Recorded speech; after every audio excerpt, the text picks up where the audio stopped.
First பொரிக்கிறதுக்கு இந்த மாதிரி மேரினேட் பண்ணி வச்சிடலாம் அப்படின்னு சொல்லிட்டு ஒரு 4 லெக் பீஸ் நான் எடுத்திருக்கேன். சிக்கன் லெக் பீஸ் தான் இது. கிட்டத்தட்ட 1 கிலோ அளவுக்கு உங்களுக்கு வரும். இந்த மாதிரி நல்லா மஞ்சள் பொடி போட்டு நல்லா கழுவி எடுத்தாச்சு. 1 கிலோ அளவுக்கு இந்த சிக்கனுக்கு 4 டேபிள் ஸ்பூன் இஞ்சி பூண்டு விழுது இதை போட்டுருவோம். இதே மாதிரி நீங்கள் இடையில கத்தி வச்சு நல்லா கீச்சி விட்டுட்டீங்க அப்படின்னா நல்லா உங்களுக்கு பொரிச்சு எடுக்கும்போது நல்லா வேகவும் செய்யும், நல்லா உள்ள நல்லா ஜூஸியாகவும் இருக்கும் உங்களுக்கு. இப்போது இந்த இஞ்சி பூண்டு விழுது எல்லா பீசஸ்லேயும் படுற மாதிரி நல்லா இந்த மாதிரி பிரட்டி எடுத்துக்கலாம். 1 கிலோ அளவுக்கு ஒரு ஃபுல் லெமன் ஜூஸ் உங்களுக்கு தேவைப்படும். கரெக்டான அளவுகள் அப்படின்னு சொல்லி பார்த்தீங்கன்னா ஒரு 2 டேபிள் ஸ்பூன் அளவுக்கு தேவைப்படும். ஒரு 30லிருந்து 40 ml லெமன் ஜூஸ் தேவைப்படும். இதை நல்லா இந்த மாதிரி பிழிஞ்சு விட்டுக்கோங்க. பிழிஞ்சிட்டு எல்லா பீசஸ்லேயும் உங்களுக்கு படுற மாதிரி மறுபடியும் நல்லா இந்த மாதிரி பிசைஞ்சு எடுத்துக்கோங்க. இப்போது இதை நம்ம மேரினேட் பண்ணணும். ரெஃப்ரிஜரேட் பண்ணிடுங்க. கிட்டத்தட்ட 1 மணி நேரத்திற்கு நீங்கள் வச்சுக்கோங்க உள்ள.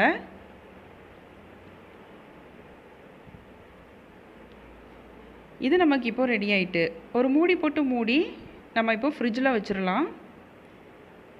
இதுக்கு தேவையான அளவுக்கு உப்பு சேர்த்துக்கோங்க. உப்பு போட்டுட்டு அதுக்கப்புறமா நீங்கள் மூடி வச்சுருங்க. கறிக்கு மட்டும் தேவையான அளவு கொஞ்சமாக நீங்கள் போட்டுக்கோங்க.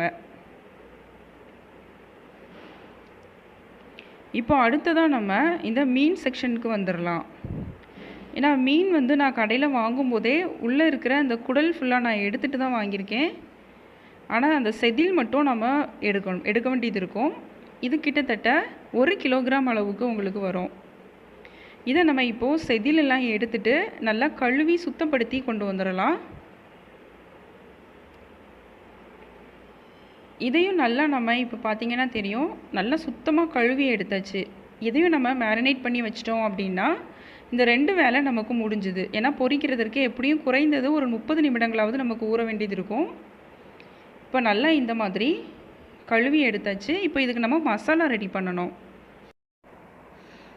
கிட்டத்தட்ட ஒரு 4 டேபிள் ஸ்பூன் அளவுக்கு சோள மாவு எடுத்துக்கோங்க.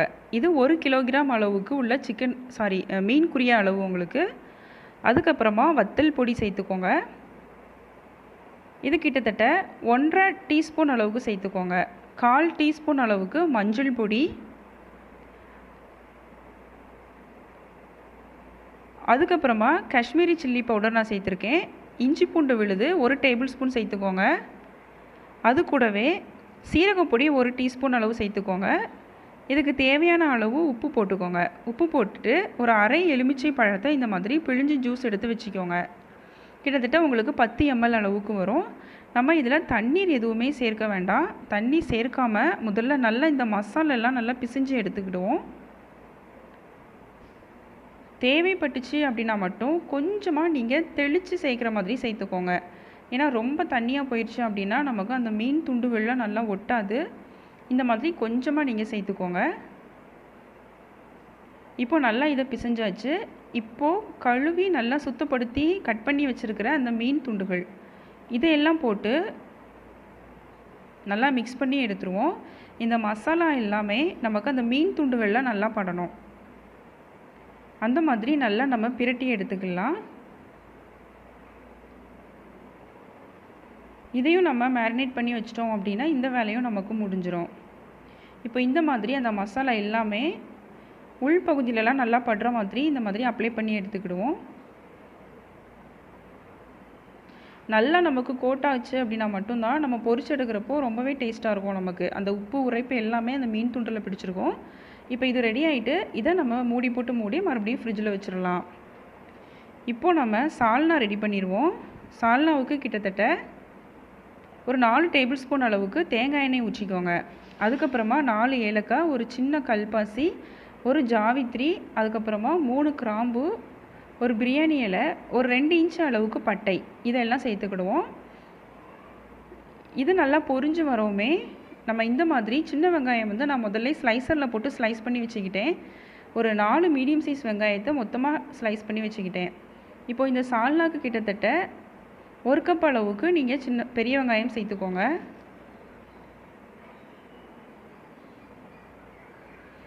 இதை நல்லா நம்ம வதக்கி எடுத்துக்கலாம். நல்லா நமக்கு வதங்கணும். அந்த கண்ணாடி பதம் வர்ற வரைக்கும் நல்லா வதக்கணும். அப்போ தான் இன்னும் நல்லா டேஸ்ட்டாக இருக்கும் நமக்கு. ஒரு மீடியம் சைஸ் உங்களுக்கு கரெக்டாக இருக்கும் பெரிய வெங்காயம் இது.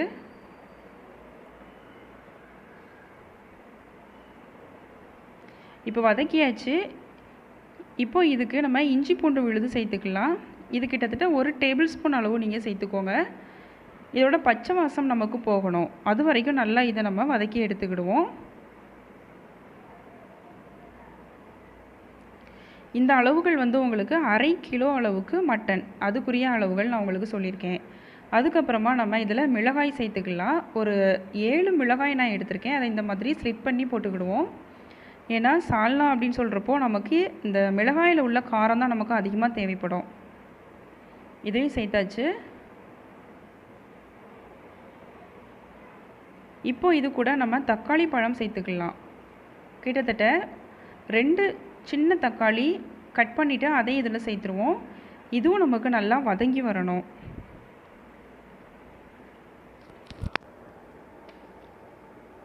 இப்போ இதுக்கு தேவையான அளவு நம்ம உப்பு போட்டுடலாம். நல்லா நமக்கு வதங்கி அந்த எண்ணெய் வந்து நல்லா பிரிஞ்சு வரணும். அந்த அளவுக்கு நம்ம வதக்கி எடுத்துக்கலாம். இப்போ எண்ணெய் நல்லா பிரிஞ்சு வந்துட்டு இப்போ இதில் நம்ம தயிர் சேர்த்துக்கிடுவோம். தயிர் கிட்டத்தட்ட 3 டேபிள் ஸ்பூன் அளவுக்கு நம்ம சேர்த்துக்கலாம். இந்த மாதிரி நல்லா கெட்டியான தயிர் லைட்டாக நீங்கள் பீட் பண்ணிவிட்டு சேர்த்திங்க அப்படின்னா நீங்கள் கிண்டும் போது எல்லா பக்கமும் உங்களுக்கு ஒன்று போல் இருக்கும். அப்படி இல்லைனா கட்டி கட்டியாக இருக்கிற மாதிரி உங்களுக்கு தெரியும். இப்போ இதையும் போட்டதுக்கப்புறமா நல்லா எண்ணெய் பிரிஞ்சு வந்துட்டு இப்போ மசாலாலாம் சேர்த்துடலாம். முதல்ல நம்ம மல்லிப்பொடி சேர்த்துக்கிடுவோம். இது கிட்டத்தட்ட ஒரு 2 டேபிள் ஸ்பூன் அளவு சேர்த்தாச்சு. சீரகப்பொடி 1 டீஸ்பூன் அளவு சேர்த்துக்கோங்க. கரம் மசாலா பொடி 1 டீஸ்பூன் நம்ம சேர்த்துக்கலாம். வத்தல் பொடி ஒரு 1/2 டீஸ்பூன் மட்டும் நம்ம சேர்த்துக்கிடுவோம். அதுக்கப்புறமா கொஞ்சமாக கொத்தமல்லி இலை இந்த மாதிரி கட் பண்ணி சேர்த்துக்கலாம். இதையும் போட்டு நல்லா எண்ணெய் பிரிகிற வரை கிண்டிக்கிடுவோம். இப்போ 1/2 கிலோ அளவுக்கு மட்டன், அதை நல்லா கழுவி சுத்தப்படுத்தி எடுத்திருக்கேன். அதை இது கூட நம்ம சேர்த்துடலாம்.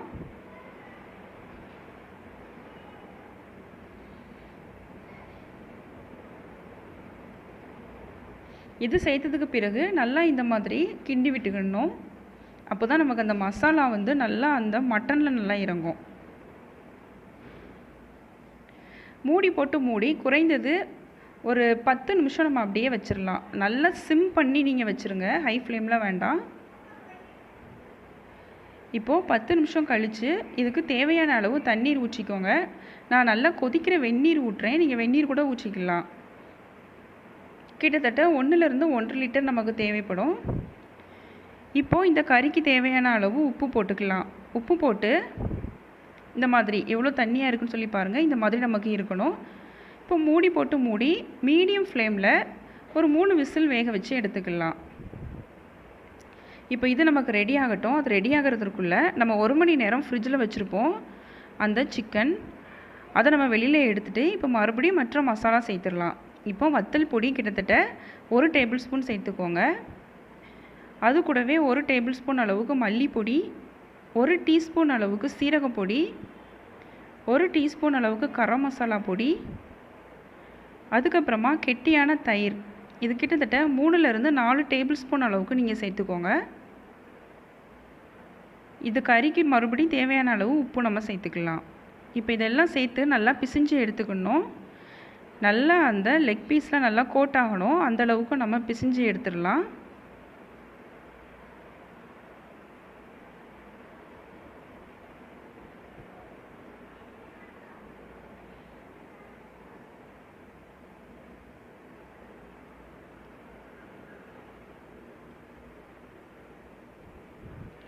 இந்த மாதிரி நம்ம பண்ணுறதுனால நல்ல நமக்கு ஸ்பைசியாக இருக்கும். அதே சமயத்தில் நல்ல ஜூஸியாகவும் நமக்கு இருக்கும். இதையும் சேர்த்தாச்சு.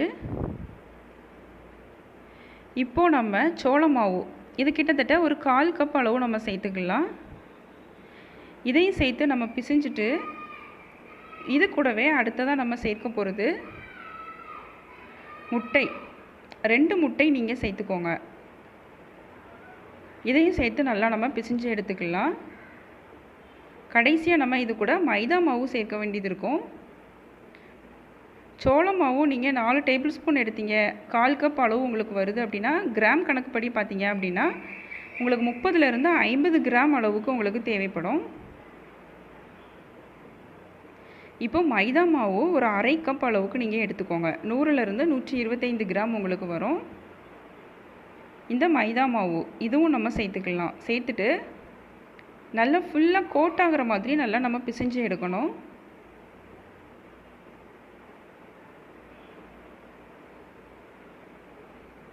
நான் சொல்லியிருக்கிற அளவுகள் எல்லாம் 1 கிலோகிராம் அதுக்குரிய அளவுகள்.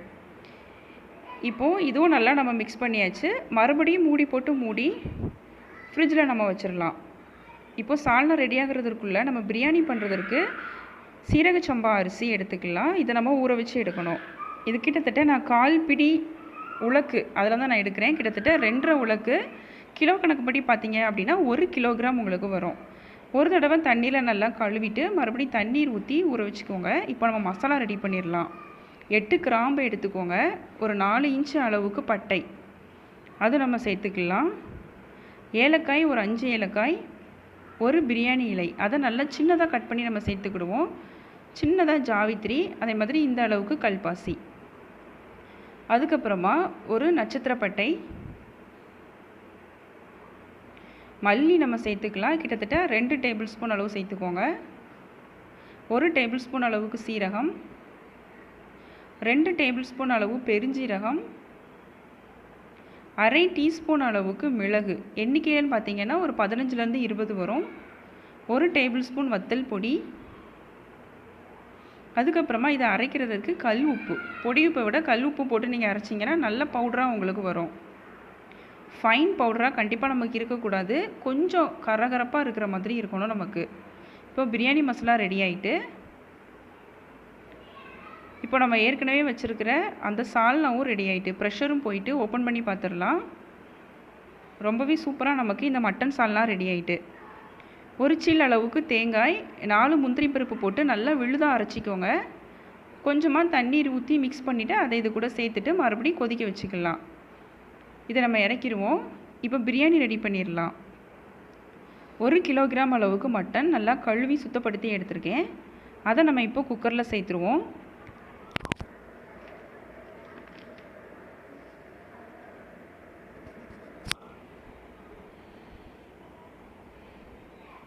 இப்போ இதில் 1/2 டீஸ்பூன் அளவு மஞ்சள் பொடி சேர்த்துக்கலாம். நம்ம ஏற்கனவே ரெடி பண்ணி வச்சுருக்கிற அந்த பிரியாணி மசாலா அதிலிருந்து 2 டேபிள் ஸ்பூன் மட்டும் நம்ம சேர்த்துக்கிடுவோம்.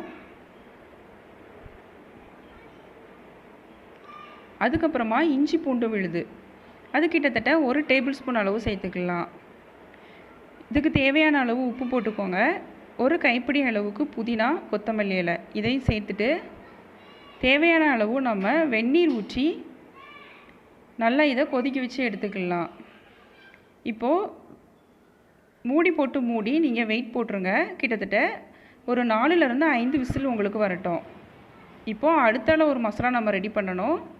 ஒரு 10லேருந்து 15 போல் சின்ன வெங்காயம், 1 டேபிள் ஸ்பூன் அளவுக்கு இஞ்சி பூண்டு விழுது, 4 பச்சை மிளகாய், கொஞ்சமாக புதினா இலை அதெல்லாம் அரைச்சி நம்ம தனியாக எடுத்து வச்சுக்கலாம். இப்போ பிரியாணி பண்ணுறதுக்கு ஒரு 1/4 கப் அளவுக்கு தேங்காய் எண்ணெய் ஊற்றிருக்கேன். அதே அளவுக்கு நெய் நல்லா சூடானதுக்கு பிறகு பெருஞ்சீரகம் 1 டீஸ்பூன் போட்டு வெடிக்க விட்டுக்கலாம். 1 கப் அளவுக்கு பெரிய வெங்காயம் அதை நல்லா இந்த மாதிரி ஸ்லைஸ் பண்ணி எடுத்திருக்கேன். அதையும் நல்லா நம்ம வதக்கி எடுக்கணும். நல்லா கண்ணாடி பதத்துக்கு வரணும். நல்லா உங்களுக்கு வதங்கணும். அப்போ தான் நல்லா டேஸ்ட்டாக இருக்கும். இப்போது நம்ம ஏற்கனவே அரைச்சி வச்சுருக்கிற அந்த விழுது, பச்சை மிளகாய், சின்ன வெங்காயம், இஞ்சி பூண்டு விழுது எல்லாம் சேர்த்துருப்போம்.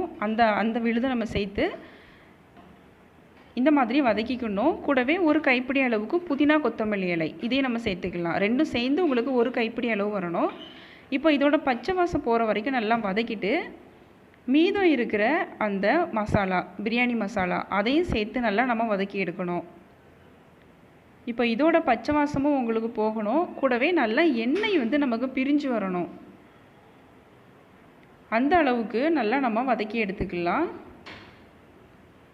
இப்போது நம்ம கறி வெந்துருச்சு. தனியாக நம்ம குக்கரில் வேக வச்சு எடுத்துருப்போம். எண்ணெய் நல்லா பிரிஞ்சுட்டு அந்த கறி துண்டுகள் மட்டும் நம்ம எடுத்து போடணும். கொஞ்சம் கூட தண்ணீர் நமக்கு இருக்கக்கூடாது. இப்போ அந்த கறி துண்டுகள் போட்டதுக்கு பிறகு ஒரு 1 நிமிஷம் கழித்து ஒரு 2 தக்காளி பழம் அதை நீங்கள் சேர்த்துக்கோங்க. மீடியம் சைஸாக எடுத்துக்கோங்க. பெரிய தக்காளி பழமாக இருந்ததுன்னா 1 போட்டுக்கோங்க. கொஞ்சமாக புதினா கொத்தமல்லி இலை, அதுக்கப்புறமா தயிர். இது கிட்டத்தட்ட 3 டேபிள் ஸ்பூன் அளவு எடுத்திருக்கேன். அதையும் போட்டு ஒரு 2 நிமிஷம் கிண்டிக்கோங்க. அதுக்கப்புறமா ஒரு அரை எலுமிச்சை பழம், அதில் உள்ள ஜூஸ் நம்ம சேர்த்துக்கலாம். கிட்டத்தட்ட 15 ml-லிருந்து 20 ml வரும். 1 டேபிள் ஸ்பூன் அளவுக்கு வரும். இதையும் சேர்த்துட்டு நல்லா இந்த மாதிரி கிண்டி எடுத்துக்கிடுவோம். இது கூடவே ஒரு 2 டேபிள் ஸ்பூன் அளவுக்கு நெய் சேர்த்துக்கோங்க. இப்போ நல்லா நம்ம கிண்டி எடுத்தாச்சு. மறுபடியும் நம்ம இந்த மட்டனுக்கு தேவையான அளவு உப்பு அதுவும் போட்டுக்கலாம். இப்போ நான் இந்த உலக்குக்கு 2.5 உலக்கு அரிசி எடுத்திருக்கேன். 1க்கு 1.5 அப்படின்னு சொல்லி எடுத்தீங்க அப்படின்னா 3.25 அளவுக்கு உங்களுக்கு தண்ணீர் வரும். நம்ம ஏற்கனவே கறி வேக வச்சுருப்போம். அந்த சூப்பை எல்லாம் சேர்த்து நம்ம சேர்த்துடலாம். நான் கிட்டத்தட்ட 3.25க்கு 4.5 உலக்கு அளவுக்கு நான் தண்ணீர் வச்சுருக்கேன். ஏன்னா என்னோடய அரிசிக்கு கொஞ்சம் அதிகமாக தண்ணீர் தேவைப்படும். இப்போ தண்ணீர் ஊற்றினதுக்கு பிறகு நல்லா நமக்கு கொதிக்கணும். கொதித்த உடனே நம்ம அரிசி நம்ம தனியாக ஊற வச்சு வச்சுருப்போம். அதை நல்லா ஃபில்டர் பண்ணி இது கூட சேர்த்துடலாம். கொஞ்சம் கூட அரிசிலையும் தண்ணீர் இருக்கக்கூடாது. இப்போ அரிசி போட்டு கொதித்த உடனே இந்த மாதிரி யூஸ் பண்ணாத ஒரு தோசைக்கல் மேலே நம்ம இந்த மாதிரி குக்கரை வச்சிடலாம். அப்போ தான் நமக்கு கொஞ்சம் கூட அடி பிடிக்காமல் வரும். இது ஒரு டிப்பு உங்களுக்கு. இப்போ மூடி போட்டு மூடி மேலே ஒரு வெயிட்டான பாத்திரத்தை வச்சு இந்த மாதிரி மீடியம் ஃப்ளேமில் வச்சு ஒரு 40 நிமிஷம் அப்படியே விட்டுருங்க. இப்போ நம்ம மேரினேட் பண்ணி வச்சுருக்கிற இந்த சிக்கன் துண்டுகளை பொரித்து எடுத்துடலாம். எண்ணெய் நல்லா சூடாக இருக்கணும். அது மட்டும் இல்லாமல் நல்லா இந்த மாதிரி நமக்கு மூழ்கிற மாதிரி இருக்கணும். இதை நம்ம பொரித்து எடுக்கணும். இது கிட்டத்தட்ட 2 தடவை நீங்கள் பொரிக்க வேண்டியது இருக்கும். இப்போ ஒரு தடவை பொரிச்சிட்டிங்க அப்படின்னா அதை வெளியில் எடுத்து வச்சு ஒரு 20 நிமிடங்கள் கழித்து மறுபடியும் நீங்கள் பொரித்து எடுக்கணும். இப்போ நான் இது ஒரு தடவை தான் பொரிச்சிருக்கேன். இப்போது 2வது தடவையும் நம்ம இதை பொரித்து எடுத்துக்கலாம்.